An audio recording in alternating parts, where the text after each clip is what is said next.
नमस्कार दोस्तों, the dynamic education में आपका बहुत बहुत स्वागत है। सो आइए अब हम प्रीवियस ईयर जो सीबीएसई के 10th क्लास बोर्ड का अभी एग्जामिनेशन आने वाला है, आपको पता है, तो इसके हम प्रीवियस ईयर के कुछ क्वेश्चन डिस्कस कर लेते हैं। बहुत से बच्चे बोल रहे थे कि सर आप प्रीवियस ईयर के क्वेश्चन बताइए, जो फिजिक्स आपने पढ़ाया है यूट्यूब पे उससे आया है नहीं आया है। तो हमने क्या एनालिसिस पाया वो हम देखते हैं कि हमने जो पढ़ाया है उसी से आया है या कुछ और अलग आया है। तो मैंने जब एक क्वेश्चंस रीड आउट कर रहा था तो मैंने ये देखा कि जो मैंने यूट्यूब पे इलेक्ट्रिसिटी के वीडियो पढ़ाए हैं वो उससे एक क्वेश्चन भी बाहर नहीं आया हुआ है। ठीक है, तो आप बिल्कुल आप वीडियो को जो आप देखो, ये वीडियो है वो है एनालिसिस का। मैं यहाँ पे कॉन्सेप्ट डिस्कस नहीं करूँगा, कॉन्सेप्ट मैं पहले ही यूट्यूब पे बता रखा हूँ। आप हमारे प्लेलिस्ट में जाइए, साइंस के प्लेलिस्ट में, और वहाँ पे आपको इलेक्ट्रिसिटी, मैग्नेटिक फील्ड और लाइट के तीनों के आपको लेक्चर मिल जाएंगे। ठीक है, तो चलिए हम वीडियो को स्टार्ट करते हैं। तो पहला हमारे पास क्वेश्चन जो है वो है बहुत ही बेसिक क्वेश्चन है, इजी है, आप सब इसको कर देंगे। यदि हमारे स्टूडेंट हैं, आपने पढ़े हुए अच्छे से, तो इसको ज़रूर कर देंगे। क्वेश्चन है कि on what factor does the resistance of conductor depend. तो अब किस किस पे होता है, तो डिपेंड करता है। देखिए, एक चीज़ तो ध्यान रखना आप सीबीएसई में कि लेंदी आंसर मत लिखना। जब जहाँ जितना रिक्वायरमेंट है ना उतना ही आपको लिखना है। ये हमने पिछले जो टॉपर थे 2-3 साल के, मैंने स्टूडेंट का टॉपर का जो कॉपी था उसको मैंने देखा डाउनलोड करके, तो उनका जो आंसर्स है वो बिल्कुल शॉर्ट आंसर्स, लेकिन आप एक लाइन लिखो लेकिन उसमें कॉन्सेप्ट पूरा लिख दो। बात बनाने की कोशिश मत करना साइंस में, ठीक है, तो आपको पूरा मार्क्स मिलेगा। यदि आप साइंस में पूरा मार्क्स लाना चाहते हैं तो आप बिल्कुल बात मत बनाना, एक्स्ट्रा मत लिखना। जैसे इसने पूछा है क्वेश्चन, जैसे एग्जांपल के तौर पे इसी का क्वेश्चन का बात करते हैं, इसमें आप क्या लिख सकते हैं, तो इसमें बस लिखना है कि resistance of conductor first depend on first directly proportional to what is this length का डायरेक्टली प्रोपोर्शनल, और सेकेंड पॉइंट लिखना है इन्वर्सली प्रोपोर्शनल होता है किसके, एरिया के, और थर्ड क्या होता है, थर्ड टेम्परेचर पे डिपेंड करता है। रेजिस्टेंस जो है वो डायरेक्टली प्रोपोर्शनल होता है टेम्परेचर के। टेम्परेचर बढ़ाओगे रेजिस्टेंस बढ़ेगा। ये क्यों बढ़ेगा ये मैंने डिस्कस कर रखा है कॉन्सेप्ट, आप देख लीजिएगा। तो ये 3 पॉइंट लिख के भी छोड़ देना है। और ये जो और में दे रखा है इसका भी आंसर यही होगा। ठीक है, और list of the factor which resistance of conductor in the shape of the wire depend. Okay, तो इसका भी आंसर यही हो जाएगा।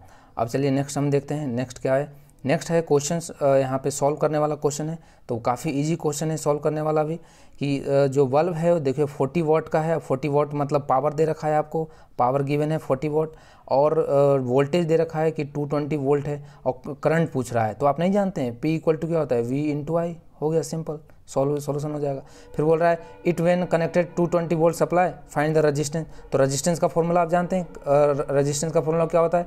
तो यदि आपको वोल्टेज पता है और करंट आप निकाल ही लोगे पावर से जो दे रखा है, तो जब वोल्टेज और करंट पता है तो रेजिस्टेंस आप निकाल दोगे। ठीक है, V/I से। ठीक है, इसको सॉल्व कर लेना। फिर देखते हैं आगे, जो बी पार्ट है इसका क्या बोल रहा है, if given bulb is replaced by bulb, मतलब इसको जो 25 वोल्ट के जो पावर वाले बल्ब हैं इनसे रिप्लेस कर दिया जाए, will there any change in the value of current of resistance. बिल्कुल करंट में चेंज होगा, क्योंकि क्यों चेंज होगा भाई, power equal to V into I. तो पावर तो डायरेक्टली प्रोपोर्शनल होता है किसके, करंट के। यदि पावर आप घटाओगे तो क्या होगा, आपके करंट घटेगा, पावर बढ़ाओगे तो करंट बढ़ेगा, डायरेक्टली प्रोपोर्शनल है। तो ये तो होगा ही। और बोल रहा है कि कितना घटेगा, मतलब what will be the change, तो चेंज निकाल दोगे, क्योंकि आप फिर से पावर का फॉर्मूला यही लगाओगे और बता देंगे। जस्टिफाई और आंसर है डिटरमाइन द चेंज। तो जस्टिफाई आंसर क्या बताएंगे कि पावर डायरेक्टली प्रोपोर्शनल होता है करंट के, सिंपल है। ठीक है, चलिए नेक्स्ट हम देखते हैं कि drive the expression of power consume by the device have resistance, यहाँ पे JR नहीं R है। ठीक है, ये R है, तो ये R रेजिस्टेंस है और पोटेंशियल डिफरेंस V है। तो आप पावर का एक्सप्रेशन बताइए। देखिए पावर का एक्सप्रेशन मैंने जो जितने टाइप के 3 टाइप या 4 टाइप के जितने भी एक्सप्रेशन है वो रटना नहीं है, बिल्कुल कॉन्सेप्ट से समझना। और कॉन्सेप्ट्स मैंने बता रखे हैं कैसे उसको ड्राइव किया जाता है, पावर का एक्चुअल जो मीनिंग होता है वो क्या होता है। अब बताओ पावर और एनर्जी में क्या डिफरेंस है, मैंने बता रखा है।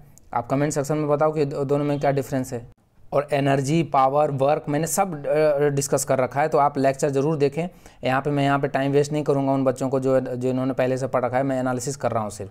ठीक है, तो पावर के जो फॉर्मूले यहाँ पे हैं मैं यहाँ पे लिख देता हूँ। एक तो होता है पावर का, जब आपको V और I दे रखा हो तो V इंटू आई से निकाल लेते हैं। ठीक है, और यहीं से जब V इंटू आई होता है तो आप जानते हो क्या, अभी यहाँ से दोनों फॉर्मूले आ जाएंगे। देखो ये V ओम्स लॉ क्या होता है, V equal to IR, V equal to IR होता है ना, तो यहाँ से I इक्वल टू क्या लिखोगे, I इक्वल टू लिखोगे V/R, I equal to V/R। अब यहाँ पे I का वैल्यू रख दो तो V इंटू V/R, तो V अपॉन आर, तो ये कितना हो जाएगा, ये हो जाएगा V स्क्वायर अपॉन आर, ठीक है, V स्क्वायर अपॉन आर। तो पावर का एक फॉर्मूला, जब आपको वोल्टेज करंट दे रखा हो तो ये वाला लगा देंगे, जब आपको रेजिस्टेंस और वोल्टेज दे रखा हो तो ये वाला लगा देंगे, V square upon are.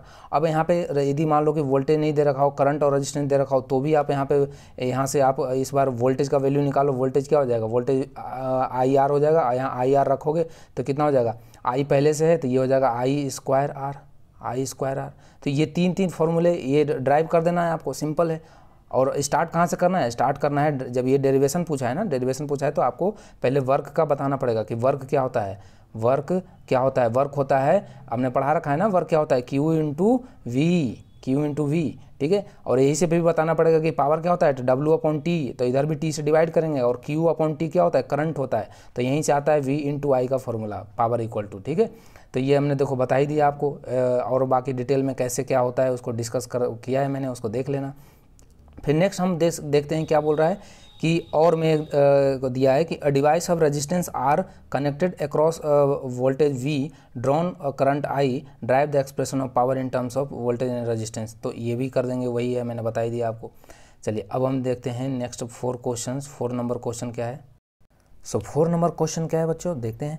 Compare the power of 2 ohm resistance in each of the following circuit Son in figure. ये फिगर दे रखा है आपको और इसमें पावर का कंपेयर बताना है कि इसमें क्या होगा, 2 ओम रेजिस्टेंस। तो 2 ओम रेजिस्टेंस ये है, 2 ओम रेजिस्टेंस यहाँ पे ये एक बार पैरेलल में लगाए, एक बार सीरीज में लगाए।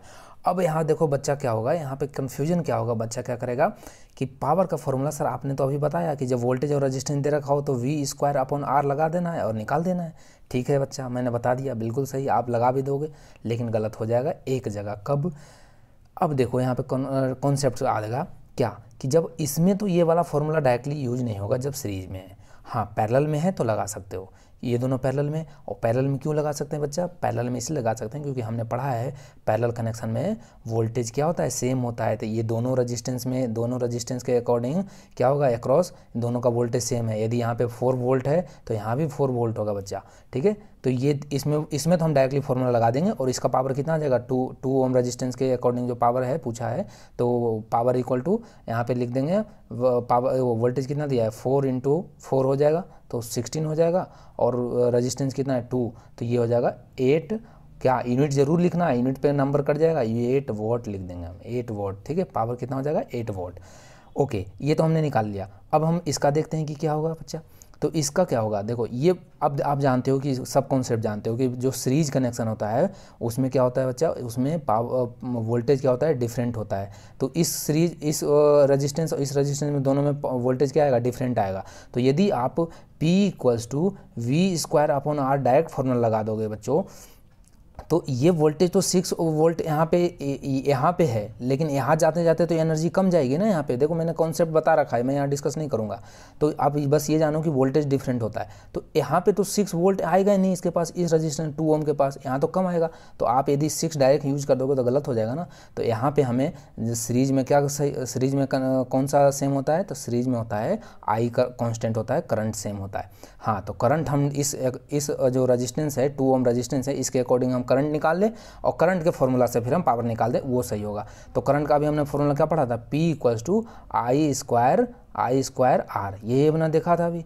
तो यहाँ पे करंट पहले निकालो। अब करंट कैसे निकालते हैं, तो करंट निकालने के लिए हम जानते हो क्या, ओम्स लगा दोगे, V = IR, तो I = V अपॉन आर।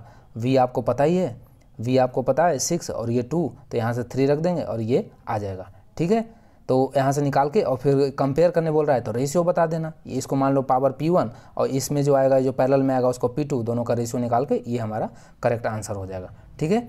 तो चलिए नेक्स्ट हम बात करते हैं कि ये पूछा है कि ड्राइव द रिलेशन R = ये सीरीज में ये बताइए कि जो रेजिस्टेंस है वो सिंपली एड अप हो जाता है, जो सिंपल एडिशन होता है उसके थ्रू ऐड हो जाता है, इन्वर्स नहीं होता है। तो इसको भी देखो हमने प्रूव करने के लिए बता रखा है कैसे, कॉन्सेप्ट वाइज। अब मैं डिस्कस कर ही देता हूँ यहाँ पे। ये 3 रजिस्टेंस आप लगाओगे उसमें, तो R1 R2 और R3, ठीक है। तो R1 R2 R3 मैं इसको एक वक्त बना लेता हूँ, फिर मैं आपको बताता हूँ। देखो इसका आप डेरिवेशन देख लेना, मैंने बता रखा है यूट्यूब पे, वहाँ से देख लेना। और ये आता भी है, और ये नोट कर लो, इसको स्टार मार्क कर लो ये। और मैंने कई जो क्वेश्चन में प्रीवियस 10 ईयर का एनालिसिस कर रहा था, तो ये हर एक ईयर में किसी ना किसी रूप में आया हुआ है कि पैरेलल और रेजिस्टेंस का आर इक्विवेलेंट का प्रूफ कीजिए। ठीक है, पैरेलल में इन्वर्स होता है और सीरीज में सिंपली ऐड हो जाता है। तो इसको आप देख लेना इस क्वेश्चन को। फिर नेक्स्ट क्वेश्चन हम देखते हैं क्या बोल रहा है बच्चा। when do we say that potential difference between 2 point of current 1 volt, कब हम बोलते हैं कि दो पॉइंट के बीच में पोटेंशियल डिफरेंस 1 वोल्ट हो गया? बताइए। मतलब आपको लैंग्वेज देखो अलग सिर्फ किया है, लैंग्वेज अलग किया है, यही तो पकड़ना है बच्चा। लैंग्वेज सिर्फ अलग चेंज किया है, बाकी ये पूछ रहा है कुल मिलाकर कि 1 वोल्ट को डिफाइन कीजिए। क्या कीजिए? 1 वोल्ट को डिफाइन कीजिए। तो क्या आप 1 वोल्ट को डिफाइन नहीं कर सकते? अरे कर सकते हैं ना 1 वोल्ट, मैंने बता रखा है ना पूरी कॉन्सेप्ट अच्छे से कि potential difference between 2 point of electric circuit is said to be 1 volt when 1 joule of work is done for moving 1 coulomb charge. बस यही लिखना है। एंड लास्ट में लिखना है दीज 2 पॉइंट, दो पॉइंट के बीच में जब 1 कूलम्ब चार्ज यहाँ से चलकर यहाँ तक आने में जब 1 जूल एनर्जी काम करके देता है, उसे हम बोल देते हैं कि पोटेंशियल डिफरेंस। इस पॉइंट के इस पॉइंट के बीच में पोटेंशियल डिफरेंस कितना हो गया? 1 वोल्ट। ठीक है, मैंने और अच्छे कॉन्सेप्ट से समझा रखा है, आप नहीं देखे हो तो आप ज़रूर देख लेना, एक बार रिवाइज कर लेना। और आपको ज़्यादा लेंदी नहीं बनाना है अपने मन से, ये डेफिनेशन बिल्कुल स्टैंडर्ड डेफिनेशन है, इसको याद रखना है, एकदम एज इट इज लिखना है। ये तो बहुत इजी क्वेश्चन हो गया। Define resistance and give the SI unit. तो डिफाइन रेजिस्टेंस नहीं जानते हो? Resistance of the conductor measure the oppose of the flow of charge, बस। और एसआई यूनिट क्या लिख दोगे? ओम। खत्म हो गया। चलो state that Ohm's law, Ohm's law को स्टेट डेट करो। तो नहीं जानते ओम्स लॉ को स्टेट करने के लिए? बताओ क्या, कितना इजी क्वेश्चन है। Ohms law directly proportional, V directly proportional I. लेकिन बच्चा एक पॉइंट जरूर यहाँ पे ऐड करना कि eight temperature constant, temperature constant जरूर ऐड करना, नहीं तो अदरवाइज आपका आंसर जो होगा वो इनवैलिड माना जाएगा। ठीक है, इतना सही है, ये लिखना सही है, लेकिन आप जब ये लिख दोगे ना टेम्परेचर कांस्टेंट, तो आपका आंसर स्टैंडर्ड आंसर में से माना जाएगा। क्यों? क्योंकि ओम्स लॉ जो है वो कांस्टेंट टेम्परेचर मानकर ही उन्होंने एक्सपेरिमेंट किया था। अदरवाइज यदि टेम्परेचर कांस्टेंट नहीं मानते ना, तो ओम्स लॉ का जो स्ट्रेट लाइन ग्राफ होता है ना, स्ट्रेट लाइन ग्राफ, वो फॉलो नहीं करता है। ये स्ट्रेट लाइन ग्राफ नहीं फॉलो करता है। ठीक है, जब वी और आई का हम ग्राफ बनाते हैं तो यह भी जरूर लिखना कि स्ट्रेट लाइन ये तभी होता है ओम्स लॉ जब V directly proportional I at temperature constant. ठीक है, ये जरूर लिखना। फिर पूछा है नेक्स्ट जो क्वेश्चन है, क्वेश्चन क्या है बच्चा कि right the relationship between resistance of resistance and electric resistivity of material of conductor in shape of cylindrical length L and area L, cross section area A है। ठीक है, और drive the SI unit of electric resistance. तो बहुत easy है, हमने बता रखा है कैसे रिलेशन बताना है। तो रो का रिलेशन रेजिस्टेंस का बताना था। रेजिस्टेंस क्या होता है? डायरेक्टली प्रोपोर्शनल होता है लेंथ और एरिया के, तो डायरेक्टली प्रोपोर्शनल होता है लेंथ के और इन्वर्सली प्रोपोर्शनल एरिया के। तो जब आप उसको इन प्रोपोर्शनलिटी हटाते हैं, उसके बदले में हम एक कांस्टेंट लगाते हैं और इसको हम बोलते हैं रो, और ये होता है रो L अपॉन A। तो यहाँ से रो कितना हो जाएगा बच्चा? इसको क्रॉस मल्टीपल कर दोगे तो R into A upon L। ठीक है, ये होता हो गया रिलेशन। और इसका यूनिट क्या याद रखोगे? या तो आप ड्राइव कर लेना, या तो याद रखना ओम मीटर होता है, ओम मीटर होता है। ठीक है, तो ये हो गया हमारा रिलेशनशिप। देखो कितने इजी क्वेश्चन आए हुए हैं। फिर नेक्स्ट पार्ट में क्या बोल रहा है? Resistance of the wire metal of 5 meter, length दे रखा है आपको, लेंथ 5 दे रखा है, और रेजिस्टेंस भी दे रखा है 100 ओम दे रखा है। Area of cross sections, if the area of cross section of wire 3 × 10⁻7 metre square, ये मीटर स्क्वायर यहाँ उल्टा हो गया है, ये 3 × 10⁻7 मीटर स्क्वायर दे रखा है। तो कैलकुलेट रेसिस्टिविटी, तो सब कुछ दे रखा है, बस आपको फॉर्मूला में पुट करना है और आंसर गेट करना है। ठीक है, ये अब कर लेना। अब इसके बाद हम नेक्स्ट क्वेश्चन की बात करते हैं। देखो, विद द हेल्प ऑफ क्या, ये सुटेबल डायग्राम सर्किट, मतलब आपको सर्किट बनाना है। Prove that the reciprocal of equivalent resistance of group resistor joined in parallel equal to the sum of the reciprocal of individual resistance. तो क्या है इसमें, बस लैंग्वेज में घुमा दिया आपको डायरेक्ट। अरे कुल मिलाकर मोटा मोटी यदि बात करो तो ये क्या बोल रहा है आपको, ये बोल रहा है कि आप प्रूव कीजिए कि पैरेलल कनेक्शन में जो रेजिस्टेंस होता है वो होता है 1/R1 इंडिविजुअल के इन्वर्स के सम के बराबर होता है, ये प्रूफ करने बोल रहा है। तो आप प्रूफ नहीं कर दोगे? यदि आपने नहीं देखा है तो हमारा लेक्चर देख लेना सीरीज और पैरेलल कनेक्शन वाला, आपको बिल्कुल कॉन्सेप्ट क्लियर हो जाएगा, कोई डाउट नहीं होगा। और मैं देख रहा है बार बार मैंने अभी तो मैं 2019 का करा रहा हूँ, इसमें देखो आ गया, दोनों आ गया, पैरेलल कनेक्शन का और सीरीज कनेक्शन का, दोनों का आ गया। एक बात और ध्यान रखना, मैं जो ये क्वेश्चन ले रहा हूँ ये एक सेट का नहीं है, ये क्योंकि आप जानते हो कि CBSE 10 सेट में एग्ज़ाम होता है, जो कि आउट ऑफ दिल्ली और दिल्ली के लिए अलग अलग होता है। तो मैं वो सारे क्वेश्चंस वो करा रहा हूँ कि आप देखो कि वैरायटी क्या क्या आता है, ठीक है। तो ये ऐसा नहीं कि सर एक इलेक्ट्रिसिटी से इतना क्वेश्चन कैसे आ रहे हैं एक ही से, तो ये ध्यान रखना। फिर देखो नेक्स्ट क्वेश्चन क्या है, बी पार्ट इसका क्या बोल रहा है कि in electricity two resistance 12 ohm each of them and connected in parallel 6 volt battery. क्या है यार, बहुत ईजी है। देखो 12 वोल्ट का रेजिस्टेंस पैरेलल में लगाना है और 12 वोल्ट का बैटरी यहाँ लगा हुआ है, ये 12 और ये 12 दोनों पैरेलल में है। तो हम जानते हो 12 और 12 पैरेलल में है, तो आप निकाल लोगे इसका इक्विवेलेंट रेजिस्टेंस, और इक्विवेलेंट रेजिस्टेंस पता चलेगा, वोल्टेज पता है, ओम्स लॉ लगाओगे आ जाएगा आंसर, ठीक है। इतने ईजी तो क्वेश्चन आ रहे हैं, आपको बिल्कुल डरना नहीं है, इस बार तो और ईजी आएगा, ठीक है, कोरोना कारण। और या उल्टा भी हो सकता है कि कोरोना में ज़्यादा टाइम दिया है तो थोड़ा सा क्वेश्चन, तो देखो क्वेश्चन टफ को क्या बनाएगा, यदि ओम्स लॉ से पूछना होगा तो ओम्स लॉ और क्या टफ बना सकता है, ठीक है। तो आपको घबराना नहीं, बिल्कुल भी घबराना नहीं है इधर उधर से बातों से, आप बिल्कुल फोकस्ड रहो, ठीक है। क्वेश्चन फिजिक्स और केमिस्ट्री का तो मैं पूरा एनालिसिस कर ही दूंगा प्रीवियस 10 ईयर के, ठीक है, जितने भी इंपॉर्टेंट क्वेश्चन हैं। ओके, उसके बाद फिर 11 नंबर देखते हैं क्या बच्चा बोल रहा है कि स्टडी द सर्किट को स्टडी कीजिए और ये बताइए कि find out the current in 12 ohm resistance and difference in the reading A1 and A2 बताओ। तो ये देखो ये अच्छा क्वेश्चन है, मतलब अच्छा क्या है कि इसमें आपको कुछ बच्चा A1 A2 में कन्फ्यूजन का जाएगा कि उसका डिफरेंस कैसे निकालें, ठीक है। तो देखो कैसे इसका सॉल्यूशन होगा।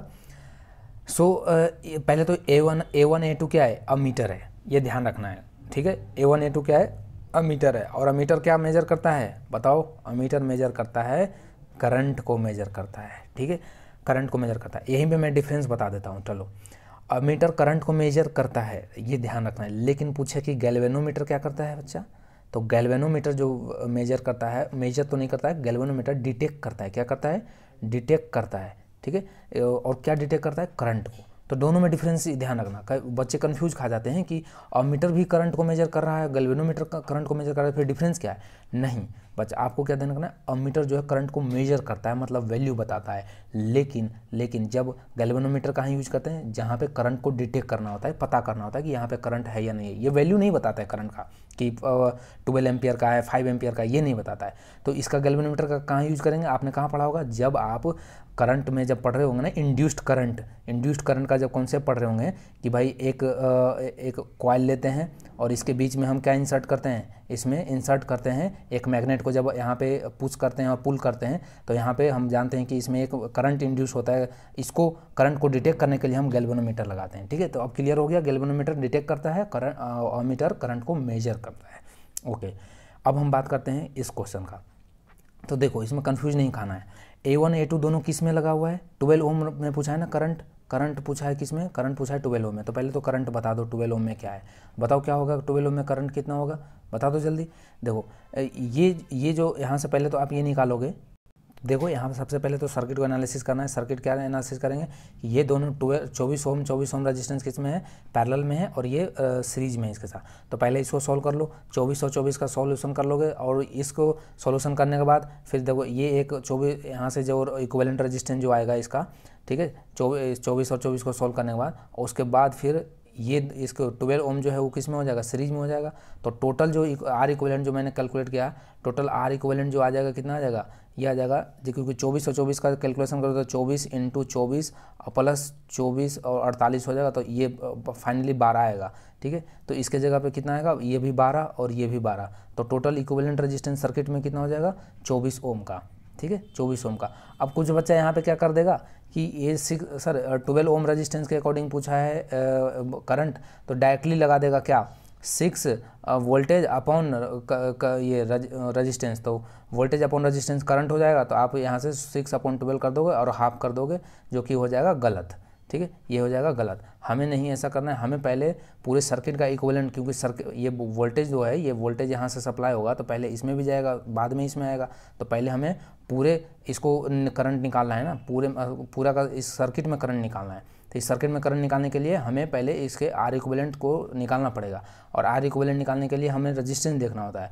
और हम रेजिस्टेंस क्या देखेंगे कि ये और ये पैरेलल में है, तो हमने पहले पैरेलल को सॉल्व किया, और पैरेलल के इसके बदले में फिर एक आएगा यहाँ पे, और वो आएगा कितना का, 12 का, ठीक है, 12 का। और ये फिर ये जो 12 है ये इसके साथ 12 आएगा, तो ये दोनों आ गया सीरीज में, तो और फिर ये दोनों का इक्विवेलेंस निकालेंगे तो ये कितना आ जाएगा, 24 ओम का। और ये जो 24 ओम आएगा ना, अब इस 24 ओम को हम वोल्टेज में डिवाइड लगा देंगे, तो 6/24 जो होगा ना, ये होगा हमारा फाइनली करंट, ठीक है। तो करंट कितना हो जाएगा इसका, 0.25 एम्पियर आ जाएगा, ठीक है, 0.25 एम्पियर। तो इसमें करंट कितना हो जाएगा, 0.25 एम्पियर। 12 ओम रेजिस्टेंस में करंट हो जाएगा 0.25 एम्पियर। अब नेक्स्ट जो पार्ट पूछा है, बोला है कि दोनों में डिफरेंस बताइए। तो डिफरेंस जो अमीटर में, ये भी देखो अमीटर सीरीज में लगा है, ये भी अमीटर सीरीज में लगा है, तो जब ये सीरीज है तो ये भी करंट मेजर कितना करके बताएगा, ये अपना रीडिंग ये भी 0.5 बताएगा, 0.25 सॉरी, और ये A2 जो है ये भी क्या बताएगा, 0.25। तो रीडिंग में कोई डिफरेंस नहीं होगा। तो दोनों का जो पूछा है ना कि difference between the reading A1 A2, तो नो डिफरेंस, जीरो डिफरेंस होगा, ठीक है, इसका आंसर जीरो डिफरेंस होगा। चलिए फिर नेक्स्ट क्वेश्चन देखते हैं बच्चों। नेक्स्ट क्वेश्चन है कि एक फिर से ये न्यूमेरिकल टाइप का क्वेश्चन है, इसको देख लेते हैं, फिर हम आज सेशन को एंड करेंगे, फिर बाकी के क्वेश्चन हम कल देखेंगे, ठीक है। तो देखो क्या बोला है क्वेश्चन, तो ये है कि draw a systematic diagram of circuit consisting of battery 5 battery है 2 वोल्ट सेल का, ऐसा बोल रहा है, and 5 ohm resistance, 10 ohm resistance and 15 ohm resistance. ये सर्किट आपको दे ही रखा है, इसे यहाँ पढ़ने की दिक्कत नहीं है।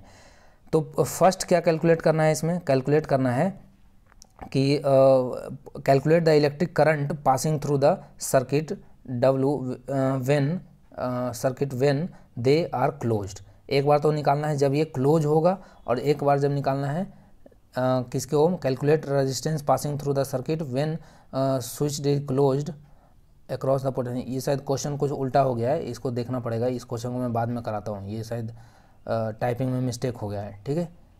तो इसको मैं कल कराऊंगा, इस क्वेश्चन को सही करेक्ट करके, उसके बाद फिर मैं आगे की और सीरीज़ कंटिन्यू करूँगा। So thank you for watching dynamic education, और इस तरह के वीडियो पाने के लिए आपको हमारे चैनल पर सब्सक्राइब कर लीजिए, और यदि आप पहले से हैं तो बेल आइकन ज़रूर दबा लीजिए कि ताकि नोटिफिकेशन आप तक सबसे पहले पहुँचे।